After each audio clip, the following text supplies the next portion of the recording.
العالمین والصلاة والسلام علی سید المرسلین خاتم النبیین مولانا ابوالقاسم محمد وعلی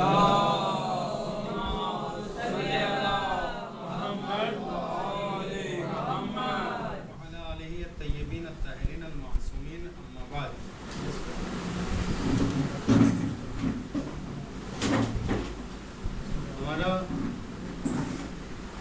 ہماری کلاس جو ہے معارف رمضان کے عنوان سے تقریباً 7 درس اس معارف رمضان کے ہو چکے ہیں. آج 8واں درس ہے. آج جو موضوع ہم نے لیا ہے کل ہی کا موضوع تھا برکات ماہ رمضان. ماہ رمضان کی برکتیں یہ ہمارا موضوع. برکات ماہ رمضان. ماہ رمضان کی برکتیں. ماہ رمضان میں کون کون سی برکتیں پروردگار عالم اپنے بندوں پر نازل کرتا ہے. ماہ رمضان کی برکتوں کو حاصل کرنے کے لیے پروردگار نے کہا کہ میں برکتوں کو نازل کروں گا. جیسے کہ اس سے پہلے والی کلاس میں ہم نے حدیث بیان کی تھی. اس ماہ مبارک کے رمضان کی ایک برکت یہ ہے کہ پروردگار عالم اس میں بندوں کو بخش دیتا ہے. ایک برکت یہ ہے کہ اگر آپ ایک آیت کی تلاوت کریں تو پروردگار عالم پورے قرآن کی تلاوت کا ثواب دیتا ہے. اسی طریقے سے بہت سی برکتیں ہیں ماہ رمضان المبارک کی. لیکن ان برکتوں سے استفادہ کرنے کے لیے کچھ شرائط ہیں. شرائط کیا ہے؟ پروردگار نے کہا کہ میں رمضان میں برکت نازل کروں گا ان لوگوں کے لیے کہ جو لوگ روزہ رکھیں گے. روزہ داروں کے لیے برکت نازل کرنے کے لیے کہا پروردگار عالم نے. اب دیکھنا یہ ہے کہ روزہ دار کون ہے, یا یہ کہیں کہ حقیقی روزہ دار کون ہے. حقیقی روزہ دار, اس لیے کہ جو حقیقی روزہ دار ہوگا اسی پر برکتیں نازل ہوگی. جو حقیقی روزہ دار نہیں ہے اس پر برکتیں نازل نہیں ہونے والی ہیں پروردگار عالم کی. حقیقی روزہ دار کے لیے چند شرائط تھی جو ہم نے بیان کر دی آپ کے سامنے, اگر آپ لوگوں کو یاد ہو تو. لیکن چند چیزیں آج اور بیان کرتے ہیں. پروردگار عالم نے روزہ رکھا ہے, آپ کو روزہ معین کیا. روزے میں کیا ہوتا ہے, روزے میں کیا کیا کرنا پڑتا ہے؟ ہاں, کھانا نہیں کھانا ہے, ٹھیک ہے, کھانا نہیں کھانا. دوسرے, پانی نہیں پینا ہے, ٹھیک ہے. اور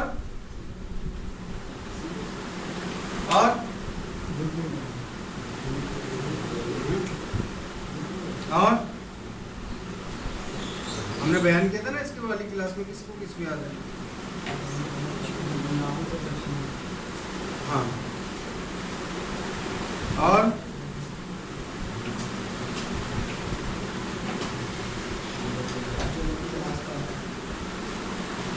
وہ تو خیر اس کے بغیر تو ہوتا ہی نہیں, یہ تو ہے. اور بہت ساری چیزیں ہم نے بیان کی تھی. آج ایک اور چیز بیان کرتے ہیں. روزہ جو آپ رکھ رہے ہیں, روزہ میں اتنی چیزیں تو ہے ہی, لیکن کچھ چیزیں اور ہیں جن کو آپ کو روزہ رکھوانا ہے. مثال کے طور پہ ایک چیز ہے جس کو روزہ رکھنا ہے, سب سے پہلے آپ کو زبان. دوسری چیز جس کو روزہ رکھوانا ہے آپ کو کیا ہے؟ کان. اور ہاتھ, اور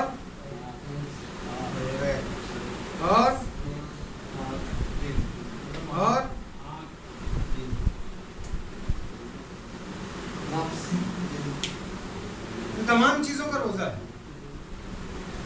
زبان کا روزہ, کان کا روزہ, ہاتھ کا روزہ, پیر کا روزہ, دل کا روزہ, آنکھ کا روزہ.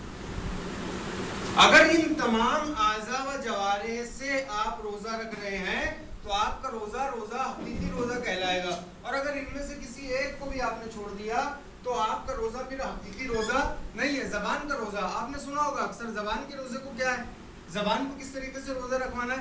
سب سے پہلی چیز ہے جھوٹ نہیں بولنا ہے, غیبت نہیں کرنا ہے,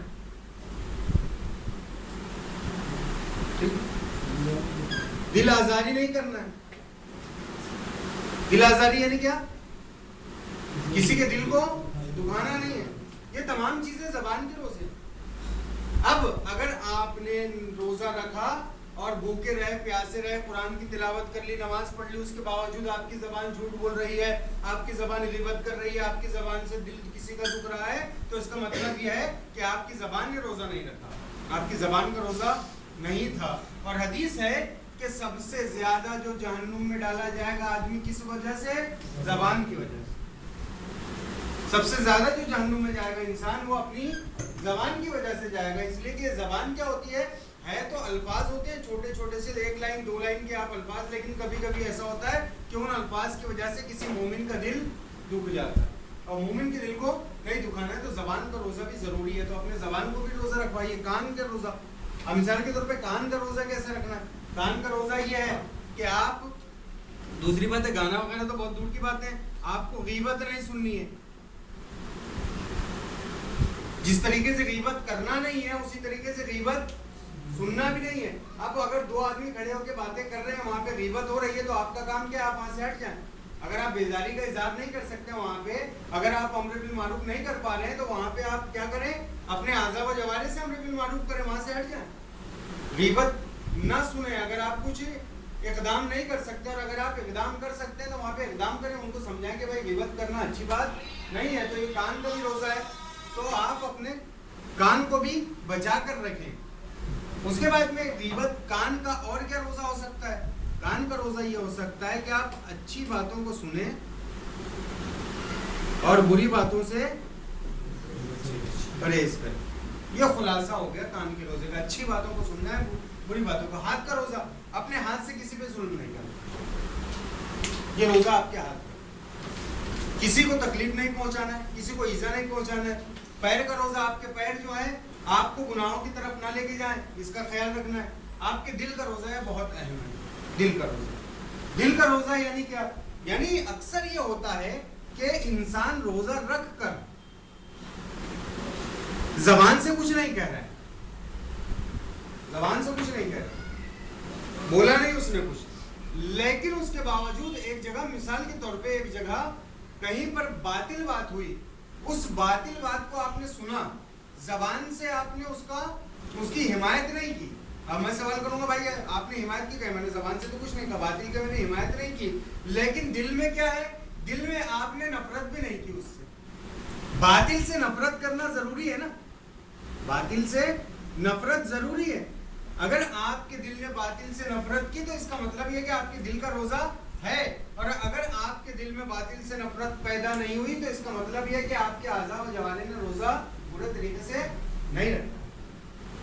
بہت ضروری ہے دل کا روزہ بھی۔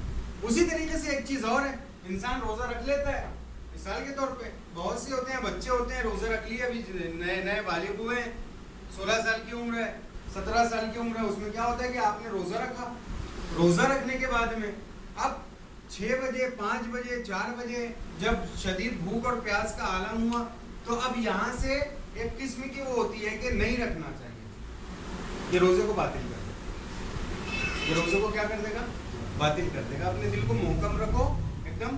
اس کے بعد میں اپنے تمام اعضاء و جوارح کو اس طریقے سے عمل کرو کہ آپ کے تمام اعضاء و جوارح آپ کے ساتھ روزہ رکھیں، اس لیے کہ یہ ماہ مبارک رمضان میں نے جیسے کہ کہا تھا یا 29 دن کا ہوتا ہے یا 30 دن کا ہوتا ہے، پیریڈ بہت کم ہے، اور اتنے کم پیریڈ میں پروردگار عالم نے آپ کو ایک آفر دیا ہے کہ آپ آؤ اور اپنے آپ کو بخشوا لو اس 29 اور 30 دن میں۔ اب میں آپ کے سامنے ایک حدیث رسول اکرم کی صلی اللہ علیہ وآلہ وسلم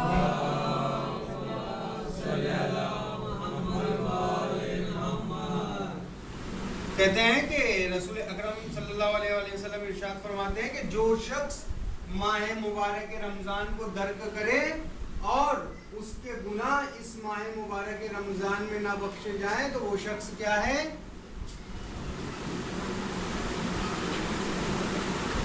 ملعون ہے، وہ شخص ملعون ہے۔ بہت عجیب بات ہے، آپ کو کوشش کیا کرنی ہے؟ رسول اکرم نے کہا ہے کہ آپ ملعون ہو جائیں، رسول اکرم کا قول ہے کہ اگر کوئی شخص ماہ مبارک رمضان کو درک کرے اور اس کے گناہ اس ماہ مبارک رمضان میں نہ بخشے جائیں تو وہ شخص کیا ہوتا ہے؟ ملعون ہو جاتا ہے۔ اس لیے اس فرصت سے استفادہ کرو، اس موقع سے استفادہ کرو اور اپنے آپ کو بخشوا لو۔ اب اس ماہ مبارک رمضان میں 2 ہی آپشن ہوتے ہیں انسان کے پاس۔ انسان کا آپشن کیا ہوتا ہے؟ پہلا آپشن یہ ہوتا ہے کہ یا تو وہ بہشت کی طرف جاتا ہے، سیدھا جائے گا کس کی طرف؟ جنت کی طرف۔ 2 ہی آپشن ہے، یا تو وہ کہاں جائے گا؟ جہنم.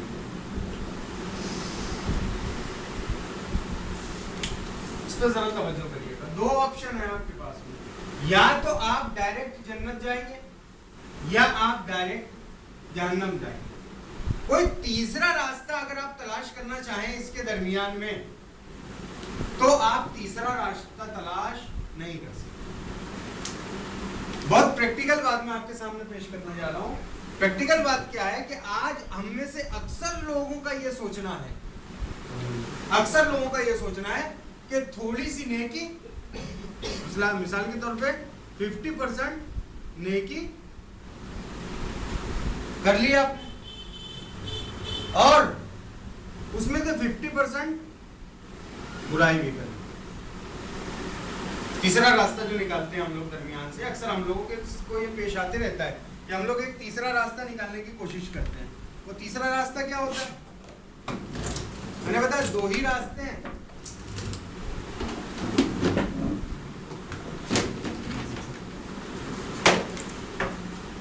راستے آپ کے پاس دو ہی ہیں، یا تو آپ کو جنت ملے گی یا آپ کو جہنم ملے گا. دو راستے ہیں، یا آپ جنتی ہیں یا جہنمی ہیں. لیکن ایک چیز جو ہم لوگ اپنے آپس میں یہ سوچتے رہتے ہیں یا اپنے دل میں سوچتے رہتے ہیں یا ہم لوگ جو عمل کرتے ہیں، ایک تیسرا راستہ نکالنے کی کوشش کرتے ہیں. یعنی ماہ مبارک رمضان آئے تو 50% نیکی کر لو، ماہ مبارک رمضان چلا گیا تو 11 مہینے 50% برائی کر لو. اور یہ 50% لے کے جب آپ قبر میں جائیں گے تو کیا حال ہوگا؟ تو آپ نے سوچا ہم نے 50% تو نیکی کی ہے نا، اس کا تو ثواب ملے گا. اور جو 50% برائی کی ہے اس کا وَمَن يَعْمَلْ مِثْقَالَ ذَرَّةٍ خَيْرًا يَرَهُ، ذرے کے برابر نیکی کرو گے، ایک دم باریک سے ذرے کے برابر نیکی کرو گے، پروردگار عالم اس کا اجر دے گا. وَمَن يَعْمَلْ مِثْقَالَ ذَرَّةٍ شَرًّا يَرَهُ، ذرے کے برابر اگر برائی کرو گے تو اس کا بھی آپ کو نتیجہ دے گا. تو یا تو ایک طرف، یا تو آپ ادھر آ جاؤ، نیکی میں آ جاؤ، یا آپ برائی میں چلے جاؤ. یا تو اس کو ایکسپٹ کر لو یا پھر اس کو ایکسپٹ کر لو. تیسرا کوئی راستہ آپ کے پاس میں نہیں رہتا. لیکن ہم لوگ تیسرا راستہ نکالنے کی کوشش کرتے ہیں کہ بعض جگہ نیکی کر لیتے ہیں، بعض جگہ برائی کر لیتے ہیں. تو یہ درست نہیں ہے، اس لیے کہ یا تو انسان اللہ والا ہوگا یا انسان شیطان والا ہوگا. کوئی تیسرا راستہ انسان کے پاس میں موجود نہیں ہوگا. ایک بہت پریکٹیکل بات جو میں نے آپ کے سامنے پیش کی. اگر اس ماہ مبارک رمضان میں دیکھیے، ایک ہوتا ہے انسان جاہل، یعنی اسے نہیں معلوم، خبر نہیں ہے، اسے معلوم نہیں ہے. تو مثال کے طور پہ ابھی تک آپ کو نہیں معلوم تھا رمضان کی جو باتیں، آپ 7 کلاس آپ اٹینڈ کر چکے ہیں ماہ معارف رمضان. تو رمضان کی بہت ساری باتیں آپ کو معلوم ہو گئی. آپ کو یہ بھی پتہ چل گیا کہ اس ماہ مبارک رمضان میں پروردگار عالم اپنے بندوں کو بخش دیتا ہے. ٹھیک ہے. آپ کو یہ بھی پتہ چل گیا کہ رسول اکرم نے ارشاد فرمایا کہ جو شخص اس ماہ مبارک رمضان میں نہ بخشا جائے گا وہ پھر نہیں بخشا جائے گا. یہ بھی آپ کو معلوم ہوگا. تو اب آپ جاہل نہیں رہے، اب آپ جاہل نہیں رہے. اب آپ کے پاس میں معرفت ہے رمضان کی، اب آپ کے پاس میں علم ہے رمضان کا. تو جب تک جاہل تھے، آپ کو نہیں معلوم تھا، تو کوئی مسئلہ نہیں تھا، آپ کو معلوم ہی نہیں تھا. تو جو رمضان ہم نے نہ جانتے ہوئے گزارا، اس رمضان کی بات کو چھوڑ دیجئے.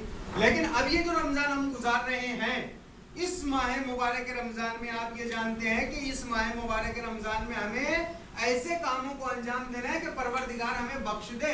اگر بخش دیا تو بہت اچھی بات ہے، اور اگر نہیں بخشا تو رسول اکرم نے کیا کہا کہ جو نہ بخشا جائے گا وہ ملعون ہوگا.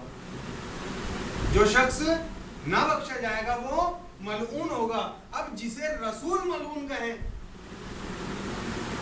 جسے رسول ملعون کہہ دے، بتاؤ اس کا ٹھکانہ کیا ہوگا؟ اس کا ٹھکانہ جہنم.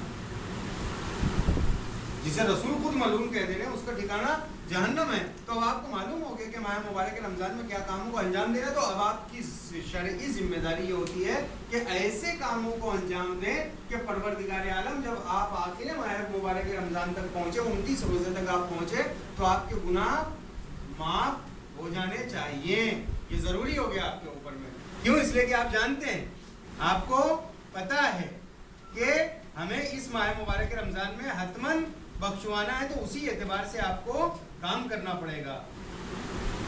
کہتے ہیں کہ دو طریقے کے انسان ہوں گے، یا تو انسان بخشا جائے گا، ٹھیک ہے، یا انسان بخشا نہیں جائے گا. یا تو ہم لوگوں کو پروردگار بخش دے گا، یا پروردگار ہم لوگوں کو نہیں بخشے گا. اب سوال یہ ہے کہ پروردگار کا بخشنا یا پروردگار کا نہ بخشنا کس کے ہاتھوں میں؟ سوال کس کے ہاتھوں میں؟ ہمارے ہاتھوں. ہم چاہیں گے تو پروردگار بخش دے گا، ہم نہیں چاہیں گے تو پروردگار نہیں بخشے گا. تو ہمیں جب پروردگار نے ہمارے ہاتھوں میں لکھ دیا، دے دیا ہے تمام کام، تو پھر جب ہم کر سکتے ہیں تو کیوں نہ کریں؟ جب ہم کر سکتے ہیں تو پھر کیوں نہ کریں؟ آپ اپنے روزے کو اس طریقے سے گزاریے کہ جب آخری روزہ ہو تو پروردگار عالم آپ کو بہتر طریقے سے معاف کر دے. ایک حدیث رسول اکرم صلی اللہ علیہ وآلہ وسلم کی،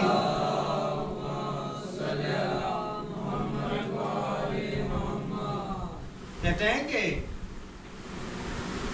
رسول اکرم ممبر پہ چڑھ رہے تھے تو پہلی سیڑھی پہ چڑھے تو انہوں نے آمین کہا، پھر دوسری سیڑھی پہ چڑھے تو پھر آمین کہا، پھر تیسری سیڑھی پہ چڑھے تو پھر آمین کہا. تو لوگوں نے سوال کیا کہ یا رسول اللہ آپ نے 3 سیڑھیاں چڑھی، کیوں آپ نے بار بار آمین کہا؟ تو کہتے ہیں کہ میں نے جب پہلی سیڑھی پہ قدم رکھا تو جبریل نے دعا کیا کہ جو بھی ماہ مبارک رمضان کو درک کرے اور وہ بخشا نہ جائے تو خدا اس پہ لعنت کرتا ہے، تو میں نے آمین کہا. عجیب و غریب کہ جو شخص ماہ مبارک رمضان میں بخشا نہ جائے، یہ جبریل دعا کر رہے تھے، تو جو شخص درک کرے اور بخشا نہ جائے خدا اس پہ لعنت کرتا ہے، تو پھر میں نے آمین کہا. پھر میں جب دوسری سیڑھی پہ قدم رکھا تو پھر جبریل نے دعا کی. کیا دعا کی؟ کہ جو اپنے پدر اور مادر کا یعنی ماں اور باپ کا احترام نہ کرے وہ کیا ہے؟ ملعون ہے، تو میں نے پھر آمین کہا. اس کے بعد پھر تیسری مرتبہ جبریل نے دعا کی کہ جو رسول اکرم کا نام سنے اور صلوات نہ بھیجے وہ شخص کیا ہے؟ بخشا نہیں جائے. صلوات پڑھیں.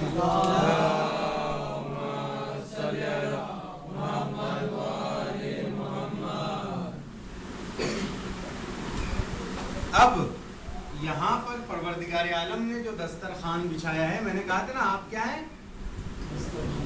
آپ مہمان ہیں کس کے؟ پروردگار عالم کے. آپ مہمان خدا ہے. پروردگار عالم نے دسترخوان بچھایا، اس دسترخوان پہ سب سے پہلی چیز کیا رکھی؟ مغفرت. یہ مغفرت کا دسترخوان بچھا ہوا، جسے چاہیے مغفرت وہ اس ماہ مبارک رمضان میں آئے اور مغفرت کو حاصل کر لے. بالکل رحمت جو ہے برستے رہتی ہے اس ماہ مبارک رمضان میں. آپ سانس لیتے ہیں تو ایک سانس لیا آپ نے تو ایک تسبیح کا ثواب ملتا ہے. آپ جب سوتے ہیں تو آپ کا سونا عبادت میں لکھا جاتا ہے. یہ تمام چیزیں ماہ مبارک رمضان میں ہوتی ہیں. اب اگر اس ماہ مبارک رمضان کو درک کرنے کے بعد بھی انسان اگر اپنے آپ کو نہ بخشوا سکے تو پھر وہ انسان واقعاً ملعون کہلانے کے لائق ہے. اور میں نے کہا تھا کہ صرف اور صرف نماز کے پڑھ لینے سے یا صرف قرآن کی تلاوت کر لینے سے یا صرف جو ہے جھوٹ کے نہ بولنے سے آپ کی بخشش نہیں ہونے والی. اور بھی کئی مسائل ہیں شریعت کے اندر میں. مثال کے طور پہ حمایت از حق،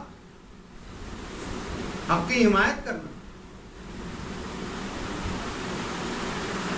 حق کی حمایت کرنا. اب آپ یہ کہتے ہیں مثال کے طور پہ جہاں پہ حق دکھ رہا ہے آپ کو کہ وہ حق ہے، تو وہاں آپ کے لیے لازم ہے، آپ کے لیے ضروری ہے کہ آپ اپنے روزے کو بچائیں اور حمایت کریں حق کی. یہ بول کے نہ گزرے کہ بھائی ہم سے کیا مطلب. ایک جگہ دیکھیں کہ حق بیان ہو رہا ہے اور باطل آ کے اس کے مقابل میں کھڑا ہو گیا، تو اب آپ کی ذمہ داری کیا ہے کہ آپ حمایت کریں حق کی اور باطل کے خلاف کھڑے ہو جائیں. آپ یہ بول کے اپنا پیچھا نہیں